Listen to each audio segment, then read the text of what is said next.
ആനവാൽ മോതിരം എന്ന സിനിമ ഓർമ്മയില്ലേ? 1990-ൽ റിലീസായ ശ്രീനിവാസനും സുരേഷ് ഗോപിയുമൊക്കെ കേന്ദ്ര കഥാപാത്രങ്ങളായി എത്തിയ ഒരു ചിത്രം. അതിൽ ആൽബർട്ടോ എന്നൊരു വില്ലൻ കഥാപാത്രമുണ്ട്. ഇന്റർനാഷണൽ ക്രിമിനലായ അയാൾ മയക്കുമരുന്ന് കടത്തുന്നതിനിടെ പിടിക്കപ്പെടുന്നുണ്ട്. ചിത്രത്തിൽ അണ്ടർവെയറിന്റെ സ്ട്രാപ്പിൽ വെച്ച് മയക്കുമരുന്ന് കടത്താൻ ശ്രമിക്കുമ്പോഴായിരുന്നു ആൽബർട്ടോ പിടിയിലാകുന്നത്. എന്നാൽ കോടതിയിൽ ഹാജരാക്കിയ ആൽബർട്ടോ തെളിവുകളുടെ അഭാവത്തിൽ വിട്ടയക്കപ്പെട്ടു. പോലീസ് കോടതിയിൽ ഹാജരാക്കിയ പ്രധാന തൊണ്ടി മുതലായ അണ്ടർവെയർ മാറ്റിവെച്ചാണ് ആൽബർട്ടോ രക്ഷപ്പെടുന്നത്. സിനിമയിൽ സംഗതി രസകരമാണെങ്കിലും തൊണ്ടി മുതൽ മാറ്റുക എന്ന കുറ്റമാണ് അവിടെ പ്രതിഭാഗം നടത്തുന്നത്. ഇതൊക്കെ സിനിമയിലല്ലേ എന്നൊക്കെയാണ് ചിന്തിക്കുന്നതെങ്കിൽ തെറ്റി. കേരളത്തിലെ ഒരു MLA-യും മുൻ മന്ത്രിയും അതേ കുറ്റം ചെയ്യുന്നുവെന്ന് പറഞ്ഞാലോ? വിശദമായി പറയാം. സ്വാഗതം ഇൻഡപ്തിലേക്ക്.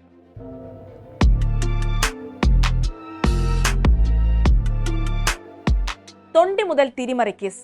കൃത്യമായി പറഞ്ഞാൽ പ്രധാന തൊണ്ടി മുതലായ പ്രതിയുടെ അണ്ടർവെയർ വെട്ടി ചെറുതാക്കിയെന്ന കേസിൽ ഒരു മുൻ മന്ത്രിയും കുടുങ്ങിയിരിക്കുകയാണ്. പിണറായി വിജയൻ സർക്കാരിലെ മുൻ ഗതാഗത വകുപ്പ് മന്ത്രിയും തിരുവനന്തപുരം MLA-യുമായ ആന്റണി രാജുവിനെയാണ് കേസിൽ പ്രതിയാണെന്ന് കോടതി കണ്ടെത്തിയിരിക്കുന്നത്.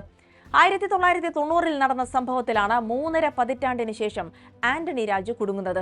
1990 ഏപ്രിൽ 4-ന് 61 ഗ്രാം ഹാഷിഷുമായി തിരുവനന്തപുരം വിമാനത്താവളത്തിൽ പിടിയിലായ ഓസ്ട്രേലിയൻ പൗരൻ ആൻഡ്രൂ സാൽവദോർ സെറവലിയെ രക്ഷപ്പെടുത്താൻ വേണ്ടിയായിരുന്നു അന്ന് ജൂനിയർ അഭിഭാഷകനായിരുന്ന ആന്റണി രാജു തൊണ്ടി മുതലിൽ തിരിമറി നടത്തിയത്.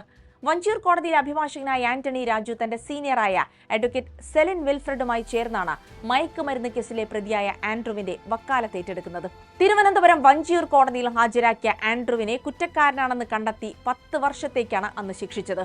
എന്നാൽ അപ്പീൽ നൽകി ഹൈക്കോടതിയിലെത്തിയപ്പോൾ സംഗതി പാടെ മാറി. ആൻഡ്രുവിന് സഹായകമായത് പ്രധാന തൊണ്ടി മുതലായ അടിവസ്ത്രമായിരുന്നു. പോലീസ് ഹാജരാക്കിയ അടിവസ്ത്രം പ്രതിയുടേതല്ല എന്നായിരുന്നു പ്രതിഭാഗത്തിന്റെ പ്രധാന വാദം. അത് ശരിയാണെന്ന് കോടതി പരിശോധിച്ച് ഉറപ്പാക്കുകയും ചെയ്തു. കുറ്റവിമുക്തനായ ആൻഡ്രു ആകട്ടെ ഉടനടി രാജ്യം വിടുകയും ചെയ്തു. പക്ഷേ അന്ന് തന്നെ തൊണ്ടി മുതലിൽ തിരിമറി നടന്നിട്ടുണ്ടെന്ന് ആരോപിച്ച് അന്വേഷണ ഉദ്യോഗസ്ഥൻ കോടതിയെ സമീപിക്കുന്നതും അന്വേഷിക്കാൻ ഹൈക്കോടതി ഉത്തരവിടുന്നതും അങ്ങനെ 94-ൽ കേസ് രജിസ്റ്റർ ചെയ്യപ്പെട്ടു. പക്ഷേ ആന്റണി രാജുവിനുള്ള പണി വന്നത് അങ്ങ് ഓസ്ട്രേലിയയിൽ നിന്നായിരുന്നു. ആ കാലയളവിലാണ് ഓസ്ട്രേലിയയിലേക്ക് കടന്ന ആൻഡ്രു അവിടെ ഒരു കൊലക്കേസിൽപ്പെട്ട് ജയിലിലാകുന്നത്. അന്നത്തെ സഹതടവുകാരനോട് കേരളത്തിൽ വെച്ച് പിടിക്കപ്പെട്ടപ്പോൾ തൊണ്ടി മുതലിൽ കൃത്രിമം കാണിച്ച് രക്ഷപ്പെട്ടെന്ന കഥ ആൻഡ്രു പറഞ്ഞത് പക്ഷേ പാളി. അയാൾ വിവരം അവിടുത്തെ ഉദ്യോഗസ്ഥരെ അറിയിച്ചു. അങ്ങനെ 96 ജനുവരി 25-ന് സഹതടവുകാരന്റെ മൊഴി കാൻബറയിലെ ഇന്റർപോൾ യൂണിറ്റ് രേഖപ്പെടുത്തി. അത് ഇന്ത്യയിലെ ഇന്റർപോൾ യൂണിറ്റായ CBIക്ക് കൈമാറുകയും ചെയ്തു. CBI ഈ കത്ത് കേരള പോലീസിനും നൽകി. കോടതിയുടെ പക്കലുണ്ടായിരുന്ന തൊണ്ടി മുതൽ അന്നത്തെ ക്ലാർക്ക് ജോസ് ആയിരുന്നു ആന്റണി രാജുവിന് കൊടുത്തുവിട്ടത്. തുടർന്ന് അത് വെട്ടി തയ്ച്ച് ചെറുതാക്കിയാണ് ആന്റണി രാജു തിരികെ ഏൽപ്പിച്ചത്. കേസ് അന്വേഷിച്ച പോലീസ് കോടതി ജീവനക്കാരനായ KS ജോസിനെ 1-ാം പ്രതിയും ആന്റണി രാജുവിനെ 2-ാം പ്രതിയുമായി കുറ്റപത്രം സമർപ്പിച്ചു. പിന്നീട് മാധ്യമപ്രവർത്തകനായ അനിൽ ഇമാനുവലിന്റെ ഇടപെടലിലാണ് വഞ്ചനാ കുറ്റം കൂടി ചുമത്തുന്നത്. നെടുമങ്ങാട് കോടതിയിൽ വിചാരണ അന്തിമഘട്ടത്തിലെത്തി നിൽക്കുമ്പോഴായിരുന്നു അനിലിന്റെ ഈ നീക്കം. കേസ് റദ്ദാക്കണമെന്നാവശ്യപ്പെട്ട് ആന്റണി രാജു സുപ്രീം കോടതി വരെ പോയി. പക്ഷേ ഫലമുണ്ടായില്ല. ഗൂഢാലോചന, തെളിവ് നശിപ്പിക്കൽ, കള്ളത്തെളിവുണ്ടാക്കൽ, വ്യാജരേഖ ചമയ്ക്കൽ, സർക്കാർ ഉദ്യോഗസ്ഥന്റെ വിശ്വാസവഞ്ചന എന്നീ വകുപ്പുകളാണ് നിലവിൽ തെളിഞ്ഞിരിക്കുന്നത്. വർഷങ്ങളോളം ഇഴഞ്ഞു നീങ്ങിയ കേസ് 30-ലേറെ തവണയായിരുന്നു മാറ്റിവെച്ചത്.